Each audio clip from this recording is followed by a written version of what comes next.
everyone, welcome to this video. So guys, क्या आप Maharashtra law CET 3 years LLB entrance exam की preparation कर रहे हो और ये सोच रहे हो कि इस एंट्रेंस एग्जाम की प्रिपरेशन में जो इतना सारा सिलेबस है ये इसको कवर कैसे करें और ऐसे कौन सी टेक्निक अपनाएं जिससे पूरा पढ़ाई भी हो जाए, रिवीजन का भी हमें टाइम मिले और साथ ही साथ सफिशिएंट प्रैक्टिस भी हो सके। अब काफी स्टूडेंट्स ऐसे होंगे जिनके दिमाग में ये सवाल आ रहा होगा, क्या सच्ची में Maharashtra law CET entrance exam का सिलेबस इतना ज्यादा वास्ट होता है?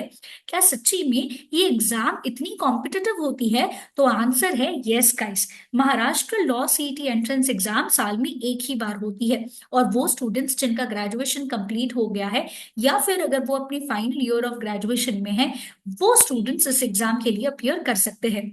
और एडवोकेट बनना एक बहुत ही प्रेस्टिजियस प्रोफेशन है जिसके लिए हर साल हमें एस्पिरेंट्स बढ़ते हुए दिखते हैं। लास्ट ईयर 2024 में भी 85,000 से ज्यादा स्टूडेंट्स ने इस एंट्रेंस एग्जाम के लिए अपियर किया था। अब ये कॉम्पिटिटिव एंट्रेंस एग्जाम का पूरा सिलेबस जो है कैसे फटाफट कवर करना है, चलिए देखते हैं डिटेल में। तो सबसे पहले पेपर पैटर्न और मार्किंग स्कीम समझ लेते हैं इस एग्जाम का। ये एग्जाम जो है ये इंग्लिश और मराठी लैंग्वेज में कंडक्ट करी जाती है। तो जिस भी लैंग्वेज में आप कंफर्टेबल हो उस लैंग्वेज में आप इस एग्जाम की तैयारी कर सकते हो। अब पूरा पेपर जो है आपका एमसीक्यू बेस्ड होगा, मतलब कि आपको लिखने का टेंशन नहीं है, कोई राइटिंग स्पीड जो है यहाँ पे मैटर नहीं करती है। बट मैटर करता है कि आपकी अंडरस्टैंडिंग और रीडिंग स्पीड कितनी अच्छी है। ऐसा क्यों? क्योंकि आपको एक सवाल जो है ये दिया जाएगा जिसके लिए आपको 4 ऑप्शंस दिए जाएंगे, उसमें से कोई एक सही ऑप्शन आपको सिलेक्ट करना होगा। और एग्जाम में हमें 150 क्वेश्चन पूछे जाते हैं जिसके लिए हमें सिर्फ 120 मिनट मिलेंगी, जिसका मतलब ये हुआ कि 1 मिनट से कम का समय मिलता है एक क्वेश्चन को सॉल्व करने के लिए। तो अगर स्पीड नहीं हुई, रीडिंग स्पीड और हमारा कंसेप्ट अगर क्लियर नहीं हुआ, तो हम पूरा पेपर अटेम्प्ट नहीं कर पाएंगे, जो सबसे बड़ी गलती होगी।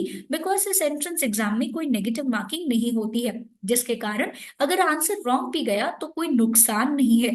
बट अगर आंसर आपने मार्क किया है तो चांसेस है उसके राइट जाने के। तो इस एग्जाम में हमें कोई भी क्वेश्चन अनअटेम्प्टेड नहीं छोड़ना चाहिए। अब इस एंट्रेंस एग्जाम में कंपटीशन इसीलिए इतना ज्यादा होता है क्योंकि इस एंट्रेंस एग्जाम को देने के लिए कोई अपर एज लिमिट नहीं होती है। मतलब अगर आपका ग्रेजुएशन जो है काफी साल पहले कंप्लीट हुआ है और अब आप लॉ डिग्री परस्यू करना चाहते हो तो भी अलाउड है। तो कोई एज रेस्ट्रिक्शन ना होने के कारण नंबर ऑफ एस्पिरेंट्स बहुत ज्यादा होते हैं। इसीलिए जो टॉप कॉलेजेस है जैसे कि जीएलसी हो गया, आईएलएस हो गया, अगर हम इन कॉलेजेस को टारगेट कर रहे हैं तो हमारा टारगेट स्कोर आउट ऑफ 150 कितना होना चाहिए? 125 प्लस होना चाहिए। अब इस एग्जाम की डिफिकल्टी लेवल क्या होती है, कैसे क्वेश्चंस पूछे जाते हैं और क्या सच्ची में 150 क्वेश्चन 120 मिनट में सॉल्व करना पॉसिबल है भी या नहीं, वो चीज जानने के लिए आप एक फ्री मॉक टेस्ट अपीयर कर सकते हो। लिंक मैंने नीचे डिस्क्रिप्शन बॉक्स में डाला हुआ है। कमिंग टू कि कौन से सब्जेक्ट्स जो है इस एग्जाम में हमें पूछे जाते हैं और आगे चल के हम ये सब्जेक्ट्स के इंपॉर्टेंट टॉपिक्स भी इसी वीडियो में डिस्कस करेंगे। तो यहाँ पे एग्जाम में हमें टोटल 4 सब्जेक्ट्स पूछे जाते हैं। लीगल रीजनिंग 30 मार्क्स के लिए, जीके करंट अफेयर्स 40 मार्क्स के लिए, लॉजिकल रीजनिंग 30 मार्क्स के लिए और इंग्लिश 50 मार्क्स के लिए पूछा जाता है।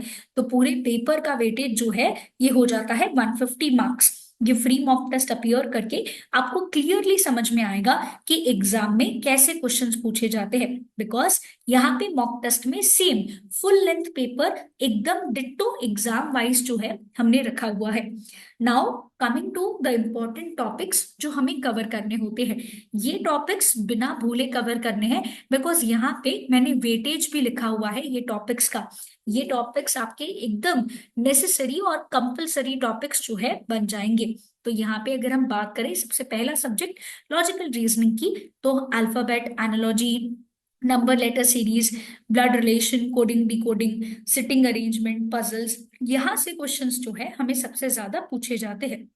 उसके अलावा कोडेड इक्वेशन एंड इनइक्वालिटीज के ऊपर भी एक्स्ट्रा 1 और 2 क्वेश्चंस आ सकते हैं। नेक्स्ट अगर हम बात करें इंग्लिश की, जो 1/3 ऑफ द पेपर है, काफी सारे स्टूडेंट्स जो है इंग्लिश एक सब्जेक्ट ऐसा है जहां पे लाइटली इसको कंसिडर करते हैं, बट 50 मार्क्स का वेटेज है इसका, बिल्कुल भी लाइटली हमें कंसिडर नहीं करना चाहिए, बिकॉज यहाँ पे क्वेश्चंस हमें ग्रामर बेस्ड भी आते हैं। उसके अलावा spotting the error, para jumbled होता है, रीडिंग कॉम्प्रिहेंशन होते हैं, वन वर्ड सब्स्टिट्यूशन, ऐसे वाले टॉपिक्स आते हैं। उसके बाद अगर हम बात करें तो आता है क्रिटिकल रीजनिंग, जो इंग्लिश का ही हिस्सा होता है, जहां से हमें 2-3 क्वेश्चन पूछे जाते हैं, जिसमें स्टेटमेंट अजम्पशन हो गया, उसके आर्ग्यूमेंट्स एंड कंक्लूजन्स, ऐसे टाइप ऑफ क्वेश्चन पूछे जाते हैं। नेक्स्ट है लीगल सब्जेक्ट, जिसमें हमें contract law, torts, constitution law, family law, ये कुछ चीजें जो है इंपॉर्टेंट बन जाएंगी। साथ ही साथ हमें लास्ट 2-3 साल से देखने को मिल रहा है कि लीगल जीके जो है ये भी हमें एग्जामिनेशन में पूछा जा रहा है, तो हमें इसकी भी तैयारी पहले से करके जानी होगी। जो उस साल के लीगल करंट अफेयर्स हुए हैं ये हमें क्या होने चाहिए, पता होनी चाहिए।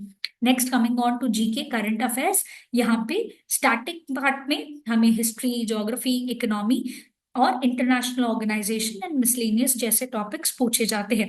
एंड करंट अफेयर्स में जो 1 ईयर के करंट अफेयर्स हैं, मतलब अप्रैल 2024 से लेकर एग्जाम डेट तक के करंट अफेयर्स जो है हमें एक्सपेक्टेड होते हैं। अब सवाल ये आता है कि ये जो इतने सारे टॉपिक्स हैं इसको कवर कैसे किया जाए। ये टॉपिक की लिस्ट का स्क्रीनशॉट लेके रख दीजिएगा, बिकॉज ये टॉपिक जो है आपको कंपलसरी जो है क्या होनी चाहिए, पता होनी चाहिए। नाउ इनको कवर कैसे करें, तो इसीलिए बी एडुकेयर आपके लिए लेके आ रहा है ऑनलाइन लाइव स्मार्ट बैच, जहां पे आपका ये पूरा सिलेबस जो है लाइव क्लास के दौरान सॉल्व किया जाएगा। जो भी डाउट्स है आप वो एक्सपर्ट टीचर से अपने डाउट्स जो है लाइव क्लास के दौरान सॉल्व करवा सकते हो। नॉट ओनली दैट, रिविजन आपका प्रॉपर तरीके से हो सके, तो इसीलिए वो क्लास की आपको जो रिकॉर्डिंग है ये भी मिल जाएगी, और अगर आपने कोई क्लास मिस भी करी है तो भी कोई नुकसान नहीं होगा। सब्जेक्ट वाइज 4 सब्जेक्ट्स की 4 अलग अलग बुक्स मिलेंगी, जिसमें एमसीक्यू प्रैक्टिस भी होंगे सॉल्व करने के लिए, एंड साथ ही साथ कंसेप्चुअल क्लैरिटी भी होगा। फिर उसके बाद प्रैक्टिस होना बहुत जरूरी है, क्योंकि पढ़ने से काम नहीं बनेगा, एज पेपर एमसीक्यू फॉर्मेट में है, तो हमें 300+ topic wise test MCQ format में सॉल्व करने मिलेंगे। हर हफ्ते वीकली करंट अफेयर्स का टेस्ट होगा, ताकि आप अपने करंट अफेयर्स की तैयारी अच्छे से कर सके। Not only that, 10 mock test मिलेंगे, ताकि आपको टाइम मैनेजमेंट समझ में आ सके कि कैसे 150 क्वेश्चन 120 मिनट में सॉल्व करने हैं, कौन सी स्ट्रैटेजी का इस्तेमाल करना है, और कौन से टॉपिक्स ऐसे हैं जिस पे ज्यादा फोकस करना है। ये एग्जाम के पहले पता होने से हमें हमारी गलतियां पहले से पता चल जाएंगी, और फिर हमें उन गलतियों को सुधार के जब हम एक्चुअल एग्जाम अपीयर करेंगे, तब हमारे पास एक एडवांटेज हो जाता है कंपेयर टू दूसरे स्टूडेंट्स। और सारा एग्जाम का form filling guidance and cap guidance भी इसमें एड ऑन होगा। And the best part is, ये पूरा सिलेबस आपका 2.5 to 3 मंथ्स में क्या हो जाएगा, कंप्लीट हो जाएगा। तो फटाफट से जो है अपनी एंट्रेंस एग्जाम की प्रिपरेशन जो है स्टार्ट कर दीजिए। फॉर मोर इन्फॉर्मेशन आप हमें इस नंबर पे कांटेक्ट कर सकते हैं। एक मॉक टेस्ट अपीयर करके देखिए, ताकि आपको समझ में आएगा कि कैसे इस एंट्रेंस एग्जाम को क्लियर करना आसान नहीं है। B Educare is known for its results. जैसे कि आप देख सकते हो हर साल बी एडुकेयर से टॉपर्स जो है जनरेट होते हैं। और इसके अलावा अगर आप लोग ऑफलाइन बैचेस के लिए देख रहे हो, तो ऑफलाइन बैचेस भी स्टार्ट हो चुके हैं। फॉर मोर डिटेल्स इस नंबर पे हमें कांटेक्ट करिए, या फिर हम जो है यहाँ पे आप हमारी ब्रांचेस में विजिट कर सकते हैं, जो घाटकोपर, डोंबिवली एंड दादर में सिचुएटेड है। ये हमारी ब्रांचेस के एड्रेसेस है, यहाँ पे विजिट करके आप फ्री एग्जाम गाइडेंस जो है ये ले सकते हैं। Contact us on this number for more information. And अगर चैनल सब्सक्राइब नहीं किया है तो कर लीजिए, ताकि एग्जाम रिलेटेड जो भी अपडेट आती है वो सारी डिटेल्ड इन्फॉर्मेशन आपको हमारे यूट्यूब चैनल पे मिलती रहेगी।